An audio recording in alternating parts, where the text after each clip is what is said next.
Hola, ¿qué tal, estimadas profesoras, profesores?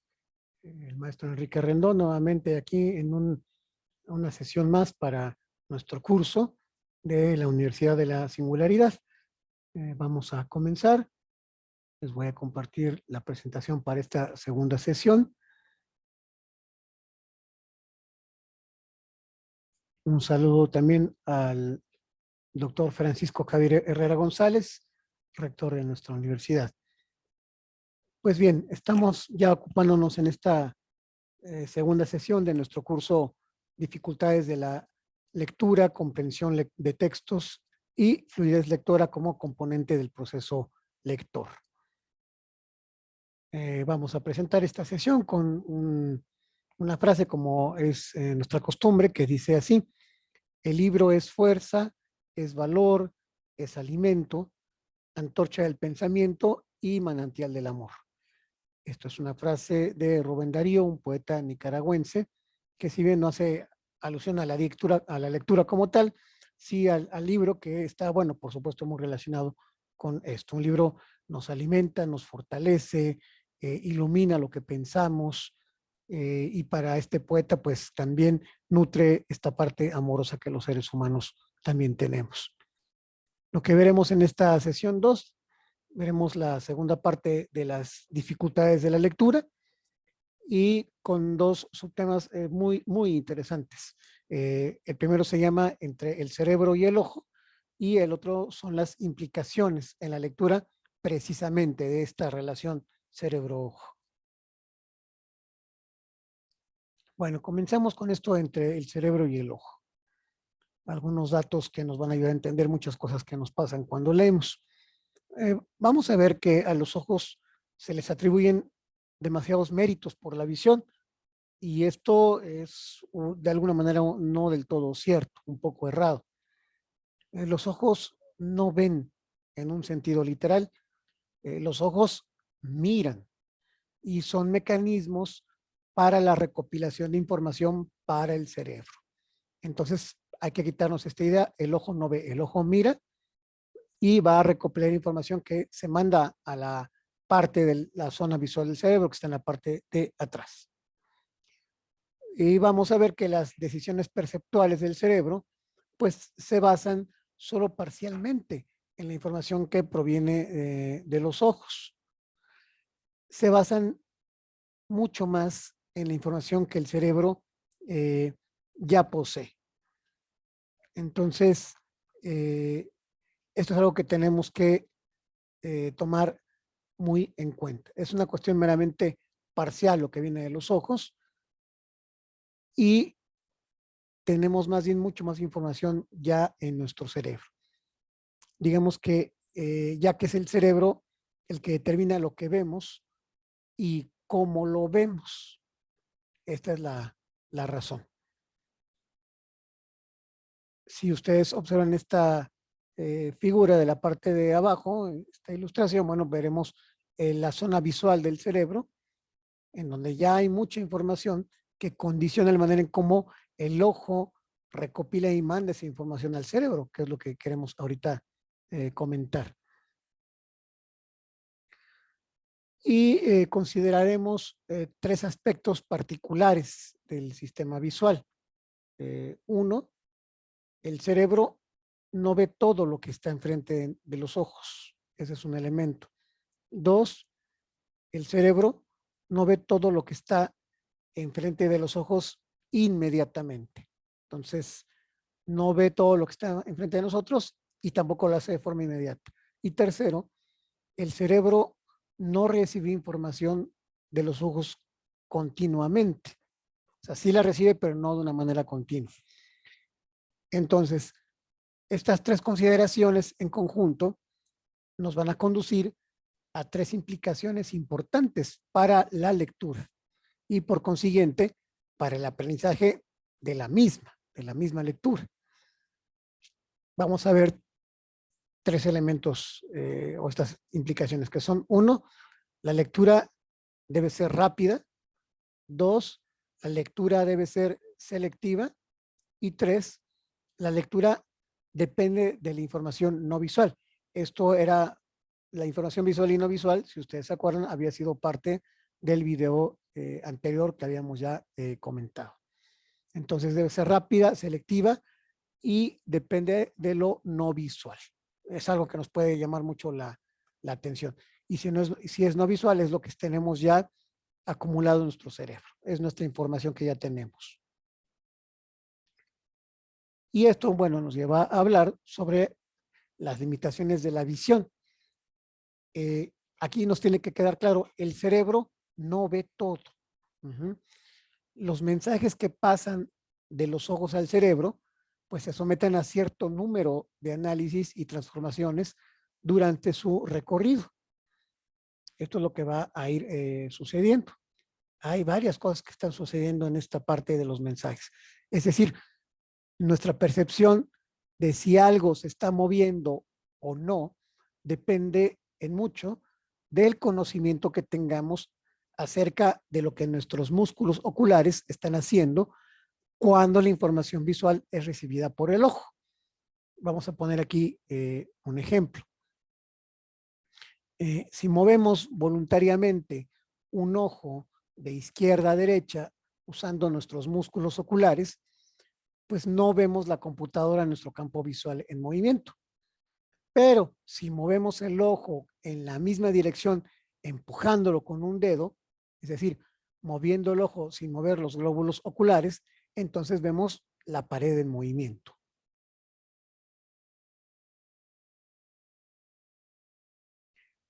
Y al respecto de esto, bueno, mencionemos que normalmente sentimos que vemos de inmediato lo que estamos mirando, pero eso es otra ilusión generada por el cerebro.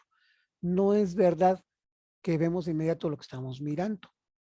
En el ejemplo aquí, ¿no? Hay una casa, bueno, está señalada con un círculo rojo, pero no quiere decir que la vimos de inmediato. A lo mejor ya ahorita que vemos o tomamos conciencia del círculo rojo, estamos viendo la casa. Es una ilusión que nos da el cerebro de que vemos todo de momento e instantáneamente. ¿Qué es lo que queremos decir con esto? Pues que la visión toma tiempo porque el cerebro necesita tiempo para decisiones perceptuales. Esto es algo muy importante. Lleva una temporalidad el que nosotros veamos porque hay que tomar muchas decisiones en la percepción. El tiempo que se necesita está directamente relacionado con el número de alternativas que el cerebro confronta. Es decir, a mayor número de alternativas, cuanto más alternativas tenga el cerebro que tomar en cuenta o descartar, pues mayor será el tiempo que necesite para elaborar los pensamientos y para tomar decisiones. Esto es muy importante. Entonces, entre más complejas sean las alternativas, nos llevará más tiempo tener una visión. Vamos a poner aquí otro ejemplo que me parece como muy claro, les va a quedar claro. Ahorita estamos viendo estas imágenes de los automóviles y veamos qué nos dice el ejemplo. Esta situación es muy parecida a la de qué tan rápidamente nosotros podemos identificar nuestro automóvil en un estacionamiento. A pesar de que conozcamos perfectamente nuestro vehículo y de encontrarnos cerca de él, el tiempo que tardaremos en ubicarlo y decir, ese es el mío, ese es mi coche, variará de acuerdo con el número de vehículos que estén en el estacionamiento, porque obviamente se presentarán más vehículos a nuestra vista. Si solo hay 2 autos en el estacionamiento, tardaremos una fracción de segundo para identificarlo. Si hay 10 autos, nos llevará más tiempo ubicarlo. Y si hay 100 autos, tardaremos, por lógica, mucho más tiempo buscándolo. Este ejemplo nos muestra cómo entre más complejos lo que tiene que tomar de decisiones el cerebro, será el tiempo que tenemos, que tardará también en que tengamos una visión o en que miremos de una manera mucho más consciente. ¿Por qué sucede esto? Bueno, sucede porque cuando se presentan pocas alternativas pues el cerebro del observador tiene que hacer un esfuerzo mucho menor y la decisión fácilmente se logra alcanzar. Esta es la explicación. Pocas alternativas, es menos esfuerzo y entonces es más rápido el tiempo. ¿Qué tiene que ver esto ahora con la lectura? Vamos a pasarlo a eso.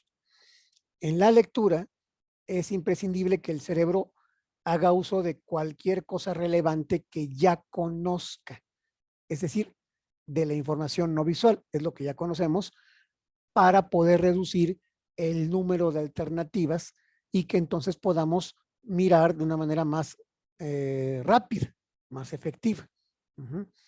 Entonces, cuando estamos leyendo un texto, nuestro cerebro está haciendo uso de lo que ya conocemos. Por eso, si conocemos poco de un tema o si tenemos poca edad, obviamente es una tarea complicada la lectura. Entonces, aquí lo que tiene que quedarnos claro es que la información visual no permanece mucho tiempo disponible para el cerebro después de que ha sido captada por el ojo. O sea, yo veo algo, la mando al cerebro, pero no está mucho tiempo ahí.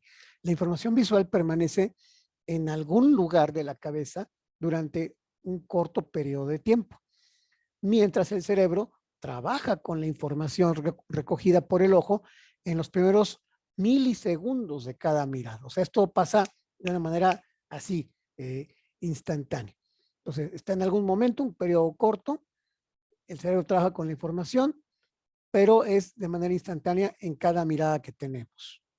Así lo hacemos con cualquier cosa que observamos en la vida, en la realidad, en nuestra vida cotidiana, pero también cuando tenemos a la mano un libro para hacer una lectura.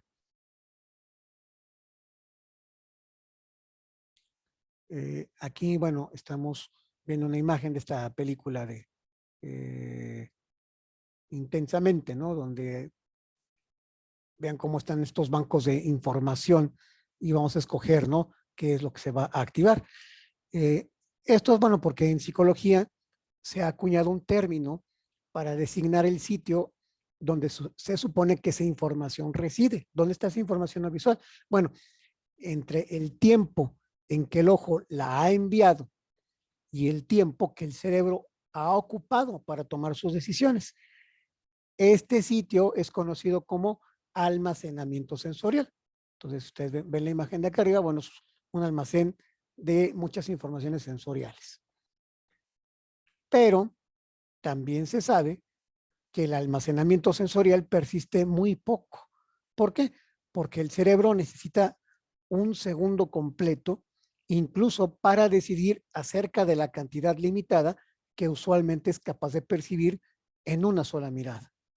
Es decir, la información visual que se puede utilizar en una sola mirada requiere, de hecho, un segundo completo de tiempo de procesamiento. Esto es lo que nos dice ahorita la neurociencia y la neurofisiología del ojo y lo que han visto los investigadores al respecto. Aquí tenemos, bueno, una limitación fisiológica básica. Y esta limitación fisiológica básica de la velocidad a la que el cerebro puede decidir entre alternativas, pues parece fijar el límite de la velocidad a la que la mayoría de las personas puede leer en voz alta un texto significativo, la cual normalmente no es mucho mayor de 250 palabras por minuto. Yo, de hecho, ahorita en este momento estoy leyendo parte de las diapositivas, estoy siendo muy pausado para leerlas, pero ustedes intenten en leer algo muy rápido. Si yo hago esto mismo de una manera más rápida, habrá un límite. Pongamos un ejemplo, voy a tomar el mismo texto, lo voy a leer más rápido. Esta limitación fisiológica básica de la velocidad a la que el cerebro puede decidir entre alternativas parece fijar el límite de la velocidad a la que la mayoría de las personas puede leer en voz alta un texto significativo, la cual normalmente no es mucho mayor de 250 palabras por minuto. Y podría intentar acelerarlo más, pero voy a llegar a un límite. O sea, aunque tratemos de leer lo más rápido posible en voz alta, hay una limitación fisiológica básica. Suele suceder que leamos a una velocidad mucho más rápida que esa. Generalmente, bueno, cuando ocurre, solemos leer en voz alta y no nos detenemos para identificar cada palabra. Y otra cosa que también es importante que podamos mencionar es que comúnmente la información no puede permanecer en el almacenamiento sensorial hasta su término de 1 segundo o más, cada vez que los ojos envían otra porción de información visual al cerebro. Es decir, los ojos mandan una información al cerebro, permanece 1 segundo o más y luego ya deja de estar. ¿Por qué? Porque hay nueva información que los ojos están mandando nuevamente al área visual del cerebro. Entonces, lo cual significa que cada vez que dirigimos nuestra mirada hacia un nuevo punto focal, o al menos parpadeamos para dirigir una segunda mirada hacia el mismo lugar, la llegada de la nueva información visual pues borra los contenidos previos del depósito sensorial. Y a este fenómeno le vamos a llamar enmascaramiento. Veo una cosa, luego veo otra, volteo para acá. Entonces, en la medida que sigue llegando nueva información, la anterior pues hay que quitarla de ese almacenamiento sensorial.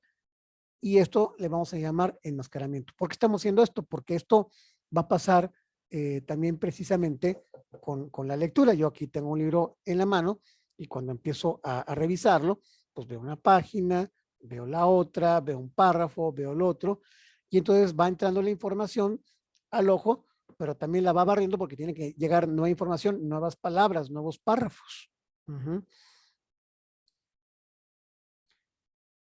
Y entonces esto nos lleva a ver y darnos cuenta que la lectura no es instantánea.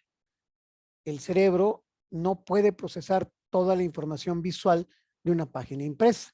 O sea, yo aquí tengo una página impresa, se las puedo aquí tenemos muchas páginas, pero no podemos procesarla toda la información de una sola vez o de un trancazo. ¿Qué queremos decir con esto? Que pues los ojos se mueven mediante saltos oculares.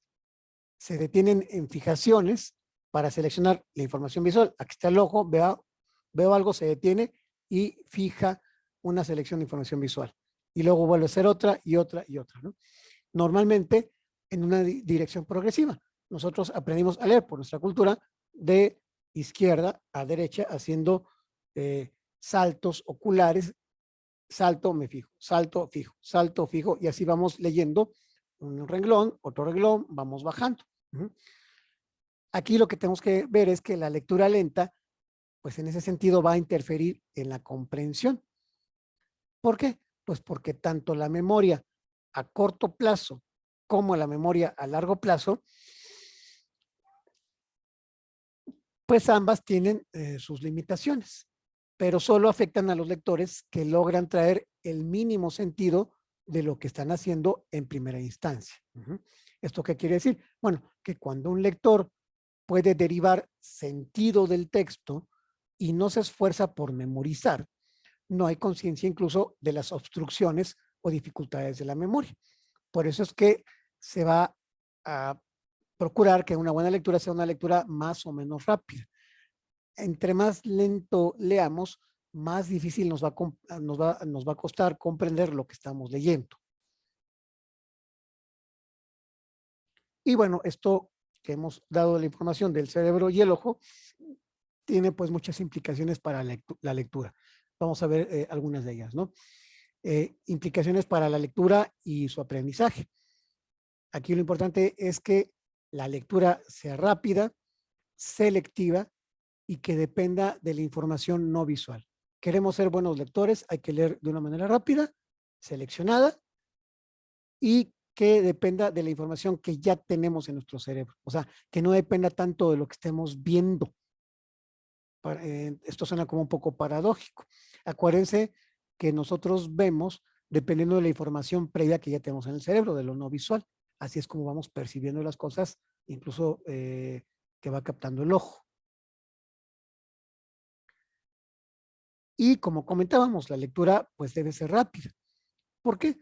Porque el cerebro debe moverse rápidamente para evitar un estancamiento en el detalle visual del texto.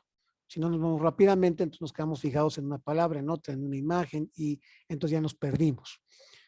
Aquí, bueno, no se sugiere que los ojos deban moverse aceleradamente. Ojo, pues no se puede mejorar la lectura moviendo a mayor velocidad los ojos oculares. Yo puedo estar, voy a quitar los anteojos, moviendo para un lado y para el otro lado los ojos, pero eso, si yo empiezo a mover más rápidamente el movimiento de los ojos de izquierda a derecha, eso no va a acelerar la lectura o no la va a mejorar. ¿Por qué? Porque ya que existe un límite de la velocidad a la que el cerebro puede darle sentido a la información visual que proviene de los ojos. Yo puedo mover muy rápidamente los ojos, pum, pum, pum, pum, pum, derecha, izquierda, pero si lo hago muy rápido, mi cerebro tiene un límite para poder procesar esa información que estaría viniendo de los ojos que están moviéndose de un lado al otro. Y un simple aumento a la velocidad a la que se realizan las fijaciones tendría la consecuencia, pues, de abrumar al cerebro. O sea, es como atascarnos de información, por decirlo en un lenguaje mucho más coloquial. Y otros datos importantes. Con una velocidad menor, pues los contenidos del almacenamiento sensorial pueden comenzar a desvanecerse y el lector estaría, pues, en posición de fijar la vista ¿en qué? Pues en nada. Entonces, acuérdense que el almacenamiento sensorial dura unos cuantos milisegundos y si yo leo muy lento, pues ese almacenamiento se va difuminando, se desvanece y entonces ya no estamos fijando la vista en nada. A una velocidad mayor, en cambio, el enmascaramiento, que ya vimos que es, puede inmiscuirse de tal manera que el lector pierda la información antes de ser analizada apropiadamente. ¿Qué esto quiere decir con esto? Que si estamos muy lentos o muy rápidos, no vamos a tener una comprensión lectora. Va a ser difícil que podamos leer y comprender un texto. En la parte de acá abajo vemos aquí un tachecito de este cuadro. Vamos a ver qué nos quiere decir. Que la lectura lenta que se debe evitar es la atención excesiva en los detalles, la cual mantiene al lector a un paso de la visión tubular, eliminando la comprensión. Sigo muy lentamente, palabra por palabra, me fijo en punto y coma, etcétera, etcétera, tendré una visión un poco de tubo. Y esto va a redundar en una falta de comprensión de lo que leemos. Entonces, el objetivo debe ser leer la mayor cantidad de texto posible en cada fijación para mantenerlo significativo. Vamos a aclarar esto. Es en cada fijación ocular para mantenerlo significativo. Vamos leyendo una parte, otra, y así vamos, ¿no? Pam, como tomando pequeñas fotografías. Chac, pam, pam, pam. Y así vamos en esta parte. Entonces, no muy lento, pero tampoco tan rápido que no lo podamos procesar. Y bueno, pues seguramente me preguntarán, así como me han preguntado muchas personas, oye Enrique, ¿y cuál es la velocidad ideal para leer? Y la respuesta es que no existe una velocidad de lectura ideal, no la hay. Esta velocidad, ¿de qué va a depender? Fíjense, de la dificultad del texto y de la destreza de nosotros como lectores. Hay textos muy difíciles. Yo no creo que se pueda leer a una misma velocidad un artículo que hable, pues no sé, de los perros amigables, cuáles son las razas de perros más amigables que puede uno ver en cualquier celular, a que sea la misma velocidad para leer el Hipias de Platón. Por supuesto que no. Cada texto tiene, hay textos que tienen más dificultad y otros que tienen mucho menos. Entonces, la velocidad óptima también varía según la tarea misma, ya sea que el lector pues esté intentando de identificar cada palabra o que la lectura se realice únicamente por su significado. Entonces, por eso va a variar. Y la velocidad debe ser diferente si se está intentando una memorización amplia, porque el aprendizaje de memoria pues no se puede realizar rápidamente. Entonces, si uno quiere estudiar y aprenderse un poco lo que uno está leyendo, hay que leer más lento. Probablemente un lector no comprenda al leer más despacio 200 palabras por minuto, porque una velocidad menos implicaría que las palabras se están leyendo como unidades aisladas más que como secuencias significativas. Si yo digo, si yo estoy leyendo una frase que dice el perro tiene mucha hambre, bueno, la entendemos, pero si yo leo tan lento que digo el perro tiene, y así me voy, entonces ya las separé las unidades y entonces ya está perdiendo significado eso. Espero que, bueno, esto nos vaya ayudando a entender lo complejo que es la lectura.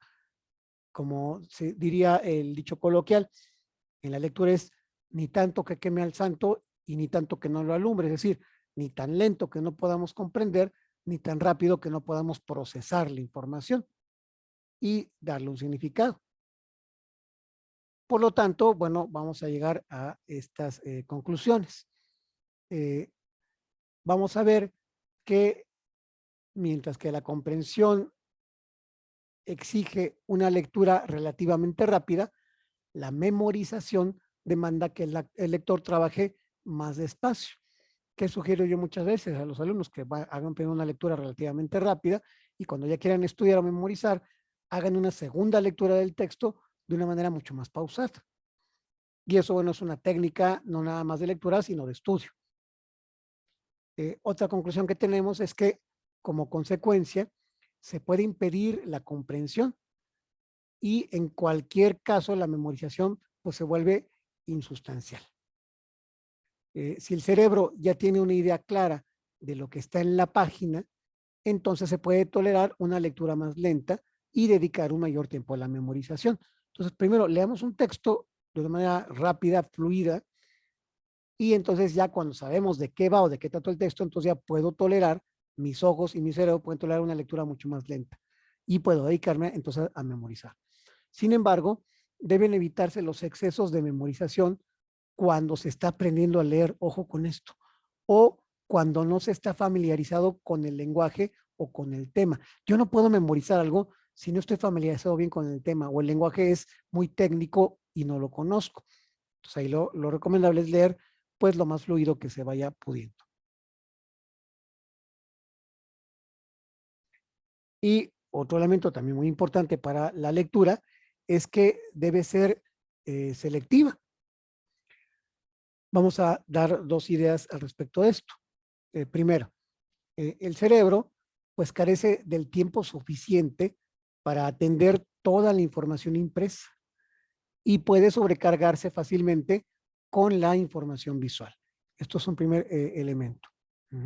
No podemos atender todo lo que estamos viendo en la letra, en las letras impresas en una hoja y podemos sobrecargarlo fácilmente con la información visual que tenemos enfrente. Y otra cuestión muy importante, tampoco la memoria es capaz de enfrentarse a toda la información que podría estar disponible en una página. Una disculpa, faltó el acento a la palabra página. Creo que estoy bien. Continuamos. Entonces, el secreto de la lectura eficiente no es leer indiscriminadamente, sino extraer una muestra del texto. Entonces tenemos que tomar en cuenta estas dos cosas. No podemos atender toda la información impresa con nada más verla y tampoco nuestra memoria nos va a ayudar a grabarnos toda la información que tenemos en una sola página. Hay memorias privilegiadas, mentes privilegiadas que de una sola pasada una hoja puede aprenderse la memoria, pero bueno, son casos muy excepcionales. Entonces hay que extraer una muestra del texto para tener una lectura que sea más o menos eficiente. Vean, pues nuevamente aquí en la figura, en las imágenes, pues todo lo que estamos haciendo en este proceso de lectura y en lo que va, ¿no? Va de lo fisiológico a lo no visual. Aquí está lo visual, pero en todo el cerebro está la información no visual que nos permite que este ojo perciba información visual de una determinada manera. Y eso va a pasar también con los libros. Entonces, ya para ir concluyendo, empezando a cerrar esta sesión, vamos a ver que pues el cerebro debe ser parsimonioso, haciendo pues un uso máximo de lo que ya conoce y analizando un mínimo de información visual necesaria para verificar o modificar lo que ya se puede predecir acerca del texto. Miren, estas 4 líneas son oro molido. Parsimonioso debe ser un cerebro tranquilo. Hay que hacer un uso de lo que ya tenemos, nuestro background, como se dice. Hacer un uso máximo de lo que ya tenemos almacenado y hacer un análisis mínimo de la información visual, o sea, es decir, las letras que aparecen en el libro en el momento para leer. ¿Para qué? Pues para que podamos verificar o modificar lo que ya podemos predecir acerca del texto. O sea, las palabras que ya vamos conociendo. Todo esto, bueno, puede sonar muy complicado, pero de hecho, pues es algo que todo lector con experiencia puede hacer automáticamente y casi con seguridad uno mismo lo está haciendo en este momento, si podemos darle sentido a lo que estamos leyendo. La última frase que acabo de leer, lo estamos haciendo. Entonces, nuestro cerebro tiene que ser así, parsimonioso, para poder tener una lectura adecuada, eficiente, ni lenta, ni rápida, y usando la mayor información no visual que ya tenemos, es decir, todo nuestro conocimiento previo. Y pues para llegar a esta última idea de esta sesión es que pues la lectura depende de la información no visual. No depende de lo que estamos viendo de la hoja que está impresa, que es lo que comúnmente uno podría creer, ¿no? La lectura depende más de lo no visual que de lo visual. ¿Por qué? Pues como vimos anteriormente, la información no visual es la información que ya posee nuestro cerebro y que es relevante para el lenguaje y para el tema de la lectura que vamos a realizar. Entonces, la información no visual es cualquier cosa que puede reducir el número de alternativas que el cerebro debe considerar cuando leemos. Eso es la información visual, cualquier cosa que nos ayude a reducir las cosas para cuando estamos leyendo. Aquí hay un ejemplo. Dice que la inicial H no irá seguida por otra consonante, capacitará al lector para eliminar muchas alternativas y verá mucho más en cualquier momento determinado. Esto, bueno, pues siguiendo una regla ortográfica, pero que esa es una información. Las reglas ortográficas son información no visual y si la tenemos, entonces nos va a ayudar a que esta lectura y las alternativas que hacemos en ese momento que estamos leyendo sea para eficientar ese proceso. El lector hábil pues no emplea más información visual para comprender 4 palabras en una sola mirada que el lector principiante, el cual requiere de 2 fijaciones para identificar una palabra. O sea, un lector, digamos, principiante diría hola. Tenemos aquí 2 fijaciones. Un lector más habilidoso diría hola.